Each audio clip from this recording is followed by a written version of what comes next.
our generation. That is all God needs. And you know what? God has a spiritual womb implanted in each one of us, either male or female. We all have that capacity. Sometimes you can see people, I've seen people that are really not stupid, but I'm talking about people that are somehow retarded. But they still have the capacity to fulfill God's will and purpose. And they can do great things because of their communion and their relationship and prayer with God. Simple. And there are people that are so wise and so great and so sophisticated, and they're as sterile, as dry as nothing. Because they don't approach God in that kind of prayer. Hallelujah. God is looking for people that are praying, because there is a great need outside there. The church is not supposed to be just a place of shelter.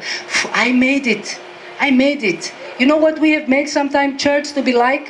One day I was in the airport traveling from one country to another on one of these conferences, and American Express team stopped me. They said, please, are you interested in American Express? I said, no, I have already a visa. Please, we have some good promotion now. You can have 1 year of credit card for free. You can have for free even a second card. I thought my daughter, maybe because sometimes I'm going and they need a card at home. And then you can have also an insurance for your home when you are abroad. All these conditions were very attractive to me. And plus the color, I liked very much the color. My color of that season was red and the card was red, so I said, let me take that card. I'm joking, but that's the truth. Why am I saying this? We have made Christianity a good list of, good conditions. And it's like a club.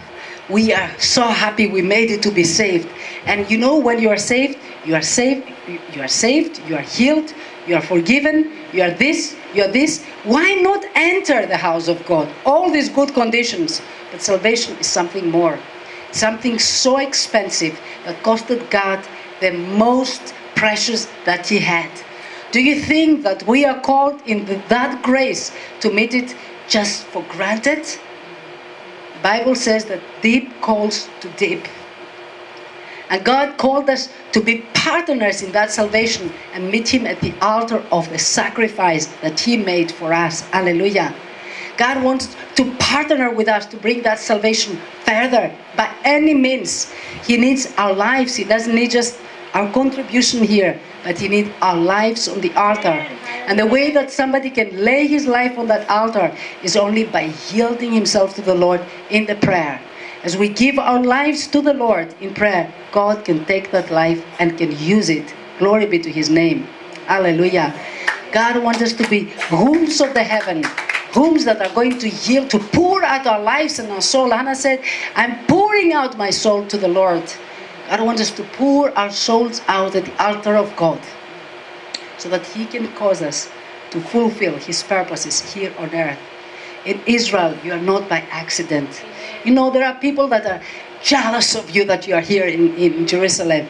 We're giving report to our families and ministry members every day of what we did in Belgium, in Israel, and the things that we saw today in Israel. You are not here by accident.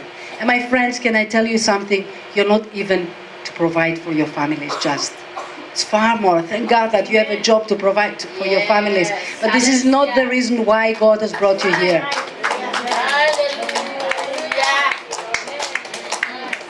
You are the right people. You are the exact people that God has chosen and has brought you into this country, not to just be a receiver, but to be a giver into that country. You can see your employers, and you can think there are people that are rich, that they have money, and sometimes, these are the people of Israel who are so great and this and that, but they are in need, desperate need of you. There's something inside you that is so precious and so costly, that they are so much in need of you, and that is why God brought you into that place, to be a giver, to be a walking hoop for the purposes of God to be birthed. Hallelujah. To bring the full life that God died for, that Jesus Christ died for on the cross of Calvary, to bring the life of salvation, the life of healing, the life of deliverance, the life of prosperity into Israel. God brought you here to be blessers and givers in Israel, but He needs you to connect with Him in an intimate relationship and to approach Him in a life of prayer like never before. Hallelujah. I don't know about you, but all I know is prayer. All I know is prayer. And God has really cut so many strengths of my life. God cut so many things just to make me desperate and only hanging on one rope. Prayer. Prayer. That is the only thing that we need. Hang on the rope of our Lord with prayer in our relationship with Him. That is all you need. You don't need money. You cannot compete the world with a great singer. They have even greater singers. You did well, my sister, but they have great singers. You cannot compete the world with kind of instruments. They have even greater. You cannot compete Israel in technology as sophisticated as you can be. They have the greatest. There's one thing that the world cannot beat: our relationship with the Lord. Hallelujah. And our prayer life. That is what we can be unique. I remember in 99, the Lord showed me a vision of Africa. He really showed me the whole of the continent of Africa, and He showed me the particular needs in the continent of Africa. And He showed me how God is able to meet the needs of a whole continent through one person. One person. He showed me, if you are ready to be that person that loves me, really relates with me with all your heart, with all your soul, with all your mind, with all your strength, I can use you to be one person that will impact the whole of a continent. He really showed me. And I want to tell you something. That is what I learned from that time. And that's all that I learned. That God doesn't need the many.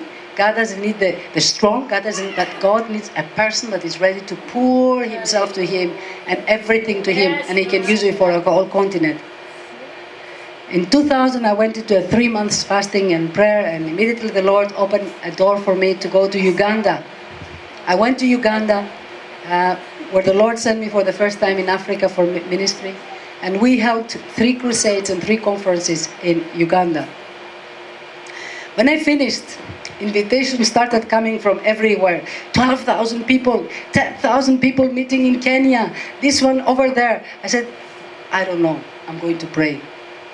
That's all I knew. I didn't know all these things they were talking, and I just said I would pray. That same day, God showed me 4 aeroplanes to Africa, overseas.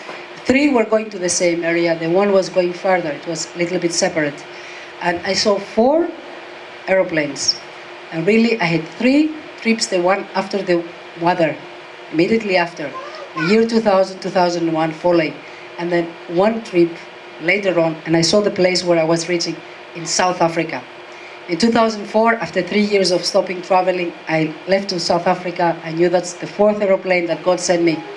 I held traveling for 3 years, but I knew this is where God wanted me to go. I went, and the power of God came down, and we experienced deliverance and healing and salvation, and the power really of God in a way that I have not seen in my ministry. It's because just communicate with God in prayer and be able to know what God wants you to do at a specific time. That is all. It's not about running left and right and taking as many invitations as I can take. I was telling Pastor Mikey just before this invitation to South Africa, I got the most attractive invitation in my life. I got 3 different invitations that I could handle in 3 different weeks. That's what I normally would do. I would travel in 3 countries or do 3 missions in 3 weeks. Just very compact because of the size of my family and the burden back home in our ministry. I had an invitation to minister as major women speaker in the biggest church of Uganda, KBC. Invitation to be the major speaker at the same time. They came the one after the other. Major speaker in the biggest church of Rwanda, 10,000 people. Women conference, the major speaker. And at the same time, minister together with the greatest minister in Ethiopia in a stadium. You know, you just want to say yes. You just feel like saying yes. But I said, 1 minute, I'm going to pray. Just hold on. Thank you for the invitation, but I'm going to pray. When I sought the Lord, and God told me, if you go, I will not be there with you. Clearly. I put my heart down. I went to my pastor and the elders. I told them, no, I'm not going to take this invitation. Thank you. I'm not going to take this invitation this time. I held on immediately after my invitation. My invitation, God showed me for South Africa came. The power of God fell down, and God was with me. I don't mind going to a corner or going to somewhere, but I want to go where God is with me and impact the lives of the people that I'm going to go. Hallelujah. God is looking not for the intelligent. He's not looking for the equipped. He's not looking for the people that are so great. He's looking for the people that are relating with Him in prayer. As I came back from my